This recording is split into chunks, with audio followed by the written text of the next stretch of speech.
Stroll revient, mais Hülkenberg reste disponible. On l'a d'ailleurs vu sur la piste ce week-end. C'était au cas où un pilote ne soit pas en forme ou chope le Covid. Il aurait été là pour remplacer. Avant le Grand Prix, on nous annonce que Grosjean et Magnussen ne seront pas conservés par Haas, ce qui crée donc énormément de rumeurs avec bah, les deux places qui restent à pourvoir en 2021 pour cette écurie. On a parlé de Perez, de Hülkenberg, de Aylot, de Schumacher ou encore de Mazepin, dont le père aurait peut-être acheté Haas selon Canal+.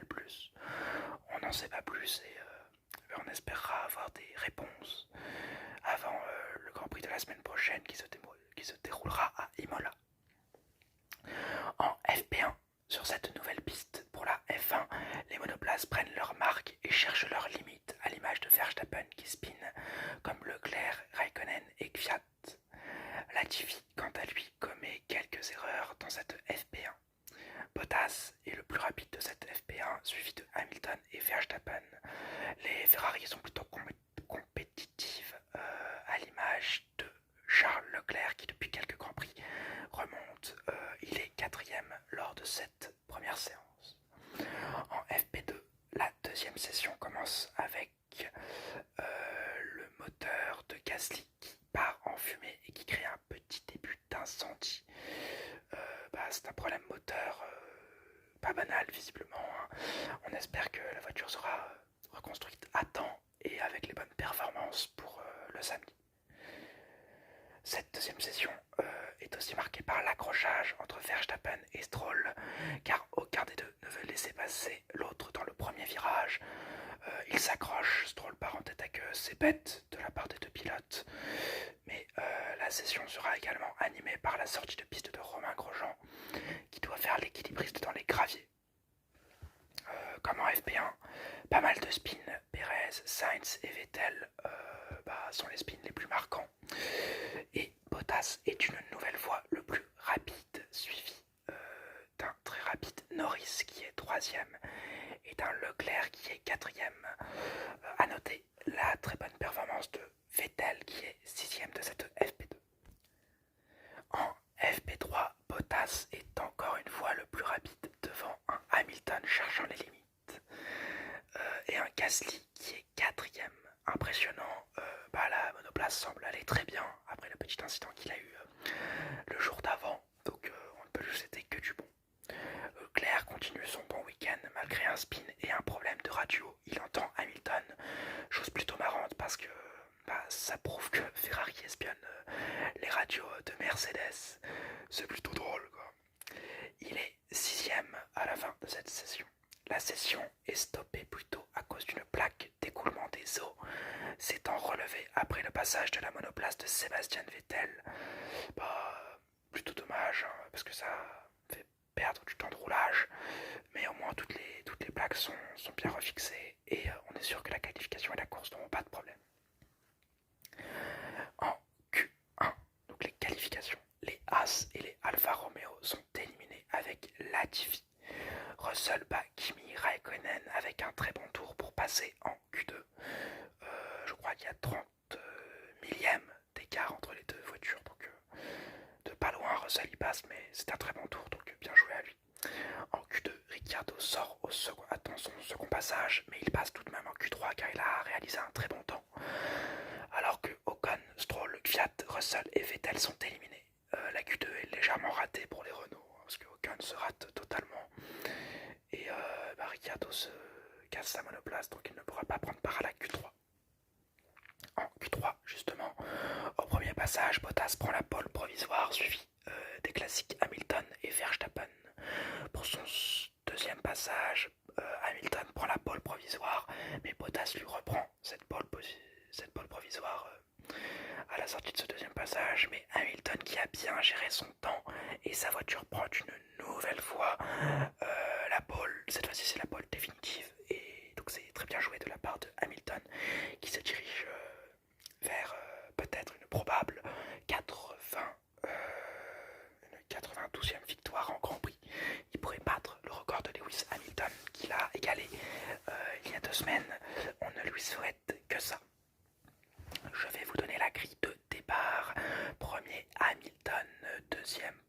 Bottas, 3e Verstappen, 4e Leclerc, un Leclerc très impressionnant ce week-end, 5e Perez, 6e Albon, 7e Sainz, 8e Norris, 9e Gasly qui s'est dit déçu d'être qualifié que 9e, mais selon moi avec l'AlphaTauri qu'il a, c'est vraiment pas mal.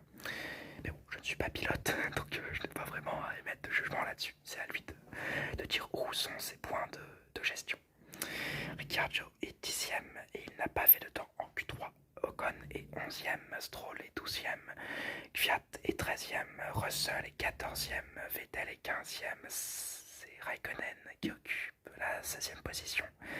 Giovinazzi est 17e, Grosjean est 18e, Magnussen est 19e et Latifi est 20e car il a traversé la piste en Q1 et son temps a été annulé parce qu'il avait battu le temps de Magnussen. La course. Quelques gouttes de pluie avant la course sont ressenties par les pilotes et par les écuries. Peut-être un passage rapide au stand pour certaines écuries, on ne sait pas. Le départ, c'est un très mauvais départ pour Bottas qui rattrape Verstappen, mais la pluie apparaît et Verstappen percute Perez. Hamilton la joue prudent et se fait dépasser par Bottas puis par Sainz. Les pneus médiums des deux Mercedes souffrent et Sainz prend la tête de la course. Alors pour récapituler, Hamilton prend la tête dès le départ parce qu'il a pole position. Bottas est rétrogradé à la 4e position avec Verstappen et Sainz qui le coupent de son coéquipier. Verstappen n'arrive pas à dépasser Hamilton et même Perez tente même de le dépasser, ce qui crée un accrochage qui ne sera d'ailleurs pas relevé par les commissaires de course qui trouvent que c'est un incident de course. Je suis plutôt d'accord avec eux, étant donné que Perez a laissé très peu d'espace. Puis Bottas refait sa remontée, il redépasse Sainz et redépasse Hamilton, mais Sainz avec ses pneus soft redépasse le Finlandais et donc prend la tête de la course. À noter également l'excellent départ de Raikkonen qui gagne 10 positions et qui est 6e à la fin du premier tour, alors que Leclerc a perdu quelques places et il n'est que 8e. Tour 6, Bottas reprend les commandes en dépassant Sainz, suivi de Hamilton un tour plus tard qui dépasse l'Espagnol et de Verstappen un tour encore après qui montre que Sainz est totalement en perdition avec ses pneus soft qui commencent déjà à être plutôt usés. Tour 9, Leclerc dépasse Norris et prend la 5e place. Ricciardo dépasse Raikkonen au même endroit juste après la manœuvre du Monégasque. Un tour plus tard, Gasly fait de même et dépasse Raikkonen qui est en perdition avec une Alfa Romeo qui n'est pas du tout faite pour jouer le haut de grille, quoi. Tour 11, Gasly dépasse Ricciardo et Leclerc dépasse Sainz. Tour 12 encore une fois, Raikkonen pit après être tombé dans le classement. C'est le premier arrêt au stand de la course. Tour 13, Gasly est déchaîné et dépasse Norris pour prendre la 6e place. Tour 18, Stroll et Norris se percutent après une attaque suicide de Stroll qui détruit son aileron avant sans prendre compte de son adversaire. Les deux passent d'ailleurs au stand pour changer leur aileron avant. Ça anéantit un peu les deux courses, quoi. Mais plus grave, quoi. Cet accident fait légèrement penser à l'accident qu'on a eu en FP2, c'est-à-dire que Stroll ne regarde pas dans ses rétroviseurs, on dirait que les rétroviseurs ça n'existe pas. Pour lui on dirait qu'il est bloqué en 78 où les rétroviseurs n'existaient pas encore en F1. C'est pas du tout à son honneur étant donné que il ruine totalement sa course. Tour 20, Hamilton dépasse un Bottas en perdition et court vers un nouveau record, les 92 victoires dont je vous ai parlé un peu plus tôt. Juste avant cela, Gasly avait dépassé Sainz. Tour 24, Verstappen pit. Stroll est jugé responsable de la collision avec Norris et il prend 5 secondes de pénalité. Le Britannique, quant à lui, ne prend pas de pénalité, il est jugé comme victime. Tour 29, Gasly pit à son tour après quasiment une mi-course avec des pneus soft. Bravo à Gasly qui fait une gestion des pneus absolument magnifique. Tour 30, Ricciardo dépasse Gasly et Stroll. Il dépasse Gasly qui a du mal à faire chauffer sa gomme et Stroll est pénalisé une nouvelle fois pour avoir dépassé les limites des virages de la piste. Il avait déjà reçu 3 petits avertissements et bien là on peut plus rien faire pour lui, il prend 5 secondes de pénalité. Tour 33, belle bataille entre Raikkonen et Carlos Sainz remportée un tour plus tard par l'Espagnol. Tour 35, Pérez et Ocon se battent, les deux anciens coéquipiers de Force India. La bataille est remportée par Pérez qui nous fait une remontée magnifique. Mais allez vraiment voir le dépassement qu'il a fait pendant 8 virages. Hein. Les deux pilotes étaient côte à côte. C'était du grand art et surtout que c'était très respectueux car aucun des deux ne s'est foncé dedans, s'est mis un coup de roue. Ils étaient très respectueux entre eux. C'était très beau. Tour 37, Russell pit après une mi-course dans les points avec des pneus à l'agonie. Tour 40, Hamilton pit à son tour et ressort derrière Bottas, mais dans le trafic. Moi personnellement à ce moment-là devant ma télé, j'ai pensé que ça allait être compliqué hein, pour Hamilton de passer le trafic. Bon, visiblement non, puisque un tour plus tard, Bottas ressort derrière Hamilton après être passé au stand. Hamilton s'est débarrassé des quelques retardataires et on se dirige tranquillement vers un doublé pour les Mercedes étant donné que Verstappen est extrêmement loin et donc un record pour Hamilton étant donné que il sort très très loin de son coéquipier. Bravo à lui. Grosjean est pénalisé de 5 secondes pour sortie de la piste et tour 45, Gasly dépasse Ricciardo. Alors je vous dis c'est quasiment tous les dépassements ont été faits dans le tour 1, enfin dans le virage 1 ou dans le virage 5, mais ça j'en parlerai un peu plus tard dans les enseignements. Tour 47, Pérez pit une seconde fois mais ne perd qu'une seule place. Bravo au Mexicain qui a fait une remontée splendide après son accrochage en début de course et qui est à ce moment-là de la course 5ème. Tour 54, Stroll abandonne et Ocon fait son premier et seul arrêt. Il ressort devant Ricciardo pendant que Vettel vole les points de Kimi Raikkonen, les points de la 10ème place. Tour 64, Pérez se décale très dangereusement sur Pierre Gasly qui essaye de le dépasser dans la première ligne droite. Pas de pénalité pour le Mexicain, mais tour 65, Gasly prend la 5ème place à Pérez après un second essai, toujours dans cette première ligne droite. Suivi un tour plus tard de Sainz qui dépasse le Mexicain qui n'arrive plus à se défendre. Et tour 66, le moment que vous attendiez tous, Hamilton franchit la ligne et bat le record de Michael Schumacher. Bravo à Lewis Hamilton, c'est une légende de ce sport. Il faudra que je vous fasse une vidéo sur lui, dites-moi si vous voulez que je fasse une vidéo sur lui. C'est pas mon pilote préféré, je ne partage pas tous ses avis non plus, mais force est de constater que c'est probablement le meilleur pilote de sa génération et également le meilleur pilote que la F1 ait connu.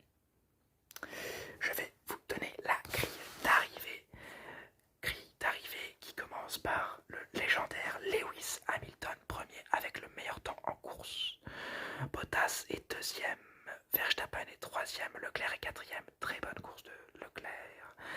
Gasly est cinquième, Sainz est sixième, Pérez est septième. Il n'aura pas d'avertissement pour la manœuvre dangereuse qu'il a eue avec Gasly. Ocon est huitième, il finit devant Ricciardo, 9ème. Vettel est 10ème et récupère un point. Raikkonen est 11ème et il s'arrête à la porte des points, tout comme Albon 12ème et Norris 13ème. Russell, qui aura bien bataillé, n'est que 14ème. Giovinazzi est 15ème. Magnussen dépasse Grosjean dans le dernier tour.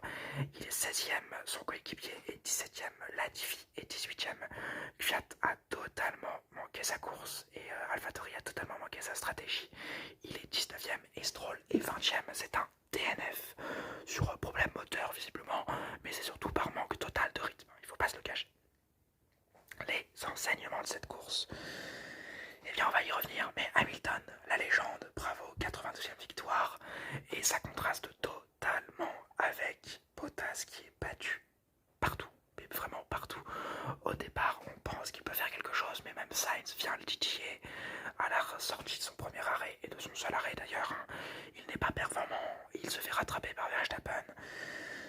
Un Bottas selon moi, ne pourra jamais avoir de championnat du monde s'il continue comme ça, et surtout s'il continue à avoir un tel coéquipier. Parce que Hamilton, vraiment champion, quoi, vraiment champion. Surtout qu'on a appris en début de semaine que Mercedes avait abandonné le développement de sa voiture pour se concentrer sur 2021. Ça va être une boucherie, je m'y attends. Mes pronostics maintenant là, ressortez-moi ça l'an prochain, mais un petit Mercedes premier je pense l'an prochain. Deuxième enseignement, Verstappen est toujours là. Troisième à 8 secondes de Bottas, pas grâce à un Bottas mauvais, on peut le dire, hein, mais aussi grâce à un talent indéniable. Et malgré ce petit accrochage en début de course, on ne peut rien lui reprocher sur cette course, il aura été vraiment très bon.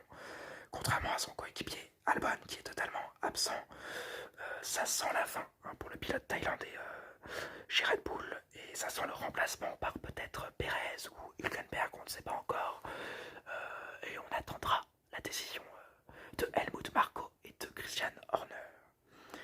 En parlant de Perez, je lui ai mis 50-50. Hein. Bah, la remontée est magnifique après l'accrochage contre Verstappen qui était un incident de course. Mais les manœuvres à la fin de course sont totalement horribles. Ça aurait pu très mal finir avec Gasly. Et heureusement que ça se finit pas mal. Pour moi, il y aurait même dû avoir une petite pénalité pour quand même le prévenir et dire au pilote faut pas faire ça. Mais bon, bah la FIA n'a pas voulu. C'est tout à leur honneur, mais espérons qu'il retiendra la leçon. Leclerc au talent, 4ème en qualification, 4ème en course. Les rouges ont fait visiblement des bonnes améliorations, à l'image de Vettel qui est 10ème. Alors, c'est pas là où on voudrait voir le pilote allemand, mais je sais que l'an prochain, il fera des bonnes performances avec Aston Martin et on reverra son talent. Et on pourra dire que c'était peut-être la voiture, et si c'est pas la voiture l'an prochain, et si Vettel a toujours des difficultés, bah on pourra peut-être le blâmer, mais je n'ai pas envie de le blâmer. Gasly en patron, 5ème avec sa modeste AlphaTauri. Bah, bravo à Gasly qui aura fait une très bonne course de gestion surtout, hein, ça me fait penser au Perez de ces années 2011-2012. Bah, vraiment bravo à lui. Le point Kimi, pas mal du tout, exceptionnel départ, vraiment 10 places gagnées. Je vous conseille d'aller voir ce départ magnifique, mais il finit 11ème à la porte des points, doublé par Vettel. Pour moi, ça aurait été une très bonne course. Il n'aurait pas pu aller plus haut avec sa Alfa Romeo qui est totalement sous-performante. Et j'espère vraiment que la semaine prochaine à Imola, on va nous annoncer sa prolongation pour une année. Pour le revoir encore un an, parce que vous savez que je l'adore. Et l'enseignement final, pour moi, c'est Portimao a été un bon circuit. Mais ça a été un circuit plutôt bizarre. Je m'explique. Portimao est un très bon circuit, il n'y a rien à dire là-dessus. On voit des pilotes un peu perdus qui essayent de faire des bonnes choses, qui essayent de faire des bons trucs. Mercedes a réussi, la course a été mouvementée, mais les seules zones de dépassement, c'est le premier virage et la première ligne droite, et le virage 5 si on a des balls. Et ça, tous les pilotes ne l'ont pas, et j'ai trouvé ça plutôt décevant. Donc pour moi, Portimao, c'est pas un Grand Prix qui devrait revenir en F1. Je vous laisse donner votre avis en commentaire, mais c'est mon avis jusqu'à maintenant. Et bien j'espère que cette vidéo vous aura plu. Cette vidéo qui est plutôt longue, hein, j'en suis quand même à 19 minutes de record. La semaine prochaine, on se retrouve pour le Grand Prix d'Imola. Peut-être qu'entre deux, je vais vous faire une petite vidéo sur un Grand Prix rétro dont je vous réserve la surprise. Un rapport avec Kimi Raikkonen. Je vous dis à une prochaine fois et n'oubliez pas, Forza Ferrari.